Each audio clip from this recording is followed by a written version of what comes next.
안녕하세요. 삶의 지혜와 변화의 여정을 함께 나누는 시간입니다. 우리 인생에는 때로 모든 것을 멈추고 처음부터 다시 시작하고 싶은 순간이 찾아옵니다. 마치 컴퓨터가 느려졌을 때 재부팅 버튼을 누르듯 우리의 삶에도 리셋 버튼이 필요할 때가 있습니다. 오늘 우리는 바로 그 인생 리셋에 대해 그리고 내면의 가장 바꾸기 힘든 부분을 변화시키는 방법에 대해 이야기 나누려 합니다.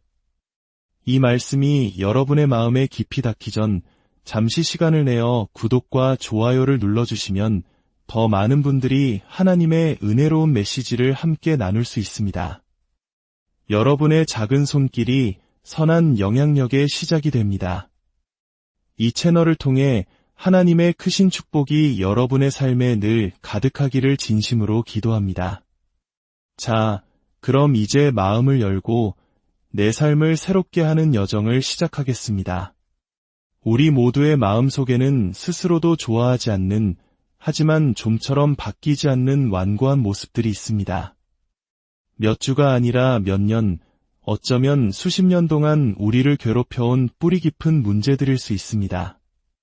우리는 그것을 바꾸려 애쓰고 바로잡으려 노력하지만 그럴 때마다 그것들은 더욱 강하게 저항하며 우리를 좌절하게 만듭니다. 오늘 우리는 두 가지 중요한 질문에 대한 답을 찾아보려 합니다.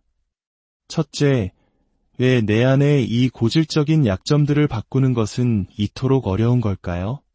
둘째, 그렇다면 하나님께서는 이 문제들을 어떻게 변화시킬 수 있다고 말씀하실까요? 먼저 변화가 어려운 네 가지 이유를 살펴보겠습니다. 첫 번째 이유는 그 문제들을 너무나 오랫동안 가지고 있었기 때문입니다. 현재 우리의 모습은 하루아침에 만들어진 것이 아닙니다. 수많은 시간이 쌓여 형성된 결과물이죠. 특히 많은 습관과 생각의 패턴은 어린 시절에 뿌리를 두고 있습니다. 어릴 적 겪었던 마음의 상처나 스트레스에 대처하기 위해 우리도 모르는 사이에 스스로를 방어하는 법을 터득했던 것입니다. 그것은 당시 연약했던 우리 자신을 지키기 위한 생존 전략이었습니다.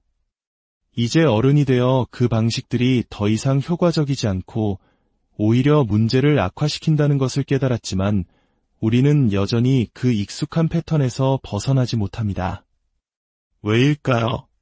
그것이 비록 우리에게 해가 될지라도 너무나 오랫동안 함께해온 익숙한 불편함이기 때문입니다. 마치 오래된 친구처럼 말이죠. 두 번째 이유는 우리가 그 결점들을 우리 자신과 동일시하기 때문입니다. 우리는 종종 자신의 정체성과 결점을 혼동합니다. 저는 원래 일중독자예요. 저는 천성적으로 소심해요. 저는 의지가 약해서 항상 과식해요. 와 같이 말하며 자신의 약점을 마치 자신의 본질인 것처럼 이야기합니다. 나란 사람은 원래 그래라는 문장을 10번만 반복해보면 스스로가 자신을 어떻게 규정하고 있는지 알 수 있습니다. 하지만 기억하십시오. 그 결점들은 당신의 진짜 모습이 아닙니다. 그것은 하나님께서 창조하신 당신의 아름다운 본질을 가리고 있는 먼지일 뿐입니다. 우리가 스스로를 어떤 틀 안에 가두면 그것은 자기 충족적 외연이 되어버립니다. 나는 사람들 앞에서 항상 긴장해라고 믿으면 정말로 사람들 앞에 설 때마다 긴장하게 되는 것처럼 말입니다. 그리고 무의식적으로 만약 내가 변하면 지금의 나는 사라지는 게 아닐까 하는 두려움을 갖게 됩니다. 세 번째 이유는 그 나쁜 습관에도 숨겨진 보상이 있기 때문입니다. 우리가 어떤 행동을 반복적으로 한다면 그것이 좋은 것이든 나쁜 것이든 건강하든 해롭든 간에 그 뒤에는 반드시 어떤 형태의 보상이 따릅니다. 감정적인 만족감이든 관계에서의 이점이든 어떤 식으로든 그 행동에 대한 보상을 얻기 때문에 우리는 그것을 멈추지 못하는 것입니다. 보상받는 행동은 반복되기 마련입니다. 이것은 자녀 교육, 직장 생활, 부부관계 등 모든 영역에 적용되는 진리입니다. 예를 들어 어머니가 아이들에게 밥 먹으라고 조용히 말할 때는 듣지 않다가 소리를 지르자 그제야 식탁으로 온다고 상상해 보십시오. 아이들은 무심코 소리를 질러야만 말을 듣는다는 보상을 어머니에게 준 셈이고 어머니는 무의식적으로 소리 지르는 것이 효과적이다라고 학습하게 됩니다. 이것이 습관이 되는 과정입니다. 어쩌면 우리의 결점은 마음속 깊은 고통을 가리기 위한 가면일 수도 있고 실패에 대한 변명거리가 되어줄 수도 있습니다. 혹은 다른 사람을 통제하는 유용한 수단이 되기도 합니다. 그 보상이 무엇인지 정확히 파악하기 전까지는 그 부정적인 행동의 고리를 끊어내기 어렵습니다. 네 번째 이유는 사탄이 우리를 끊임없이 낙심시키기 때문입니다. 이 변화의 싸움은 결코 우리 혼자만의 싸움이 아닙니다. 사탄은 우리가 낡은 습관의 굴레에 갇혀 있기를 원합니다. 하나님께서 우리를 만드신 그 위대한 모습으로 성장하지 못하도록 방해합니다. 사탄이 사용하는 가장 강력한 무기는 바로 자기의심, 비난, 그리고 거짓된 속삭임입니다. 성경은 사탄을 참소하는 자, 즉 고발하는 자라고 부릅니다. 그는 우리 귀에 대고 끊임없이 부정적인 생각들을 불어넣습니다. 넌 절대 변하지 못할 거야. 이제껏 몇 번이나 다이어트에 실패했는지 잊었어. 내 부부관계는 이미 끝났어. 희망이 없어. 이젠 포기하는 게 현명해. 이런 절망적인 목소리가 어디서 온다고 생각하십니까? 그것은 결코 하나님으로부터 온 것이 아닙니다. 이 네 가지 이유 때문에 우리는 변화 앞에서 무력감을 느끼곤 합니다. 그렇다면 이 견고한 벽을 허물고 진정한 변화를 이루기 위해 무엇이 필요할까요? 성경은 우리에게 네 가지 핵심 원리를 제시합니다. 첫째, 지속적인 변화는 진리를 배우고 직면하는 것에서 시작됩니다. 모든 긍정적인 변화는 진리 위에서만 세워질 수 있습니다. 예수님께서는 진리를 알지니 진리가 너희를 자유롭게 하리라고 말씀하셨습니다. 여기서 중요한 것은 진리를 배우는 것과 그 진리를 직면하는 것, 즉 받아들이는 것입니다. 우리는 종종 진리를 알면서도 그것을 외면하고 싶어 합니다. 진실은 때로 우리를 불편하게 하고 고통스럽게 만들기 때문입니다. 하지만 우리 자신에 대한 진실을 마주하는 것은 스스로에게 줄 수 있는 가장 큰 사랑의 표현입니다. 그 진실이란 무엇일까요? 바로 우리 모두는 연약하며 불완전하고 죄를 짓는 존재라는 것입니다. 성경은 의인은 없나니 하나도 없다고 분명히 말합니다. 우리가 이 사실을 인정할 때, 즉 하나님, 제게는 문제가 있습니다. 그리고 그 문제의 중심에는 바로 제 자신이 있습니다. 라고 고백할 때 비로소 변화의 첫걸음을 뗄 수 있습니다. 우리의 모든 자기 파괴적인 결점 뒤에는 우리가 믿고 있는 거짓말이 숨어 있습니다. 행복에 대한 거짓말, 하나님에 대한 거짓말, 그리고 자기 자신에 대한 거짓말입니다. 이 진리를 찾을 수 있는 가장 확실한 곳은 바로 하나님의 말씀, 성경입니다. 성경은 우리 삶의 사용 설명서와 같습니다. 성경은 우리에게 걸어가야 할 길을 보여주고 우리가 어디서 길을 벗어났는지 알려주며 다시 바른 길로 돌아오는 방법과 그 길에 머무는 방법을 가르쳐줍니다. 매일 하나님의 말씀을 묵상하는 시간이 중요한 이유가 바로 여기에 있습니다. 둘째, 지속적인 변화는 새로운 생각을 요구합니다. 모든 변화는 우리의 생각에서 시작됩니다. 당신이 생각하는 것이 곧 당신 자신이 됩니다. 변화를 위한 싸움은 다른 어디도 아닌 바로 당신의 마음속에서 승패가 결정됩니다. 우리의 생각은 감정을 결정하고 감정은 행동을 결정합니다. 즉, 생각은 감정을 낳고 감정은 행동으로 이어지는 것입니다. 따라서 행동을 바꾸고 싶다면 감정을 다스려야 하고, 감정을 바꾸고 싶다면 그 뿌리가 되는 생각을 바꾸어야 합니다. 성경은 이 과정을 회개라고 부릅니다.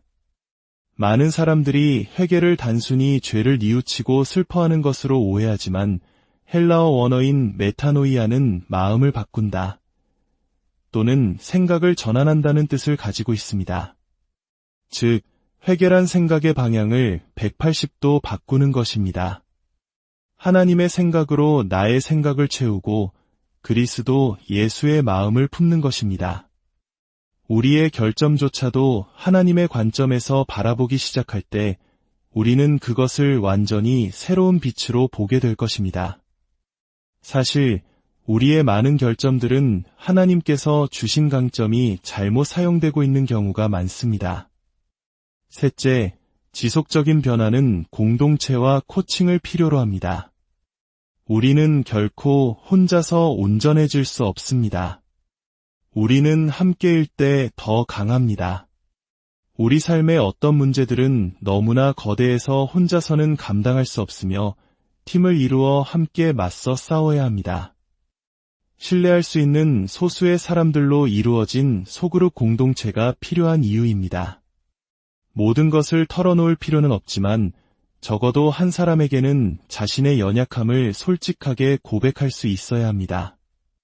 비밀을 털어놓는 순간 우리는 이전에는 결코 경험하지 못했던 강력한 힘과 해방감을 얻게 됩니다.